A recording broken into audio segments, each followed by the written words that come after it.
La cellule djihadiste de Bruxelles projetait de frapper à nouveau la France, selon le parquet fédéral belge. Mais pris de court par la rapidité de l'enquête, les terroristes auraient finalement décidé de frapper Bruxelles, toujours selon le parquet. Mohamed Abrini a été officiellement inculpé dimanche d'assassinat terroriste dans le dossier des attaques du 22 mars à Bruxelles, en plus de son inculpation dans le volet des attentats de Paris. Le belgo-marocain a reconnu samedi être l'homme au chapeau que les enquêteurs tentaient d'identifier à l'aide d'images de vidéosurveillance. Plus de 100 morts dans un incendie lors d'une fête religieuse dans le sud-ouest de l'Inde.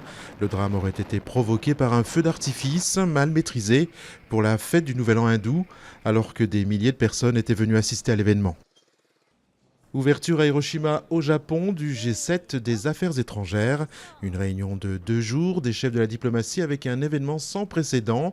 La venue du chef de la diplomatie américaine John Kerry dans la ville victime du premier bombardement atomique. Au menu du sommet, le terrorisme, la Syrie, la Libye, mais aussi la sécurité maritime.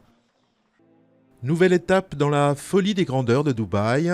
L'Émirat s'apprête à construire un immeuble plus haut que le Burj Khalifa, le plus haut gratte-ciel du monde avec 828 mètres. Le coût de ce nouvel édifice est estimé à près d'1 milliard d'euros.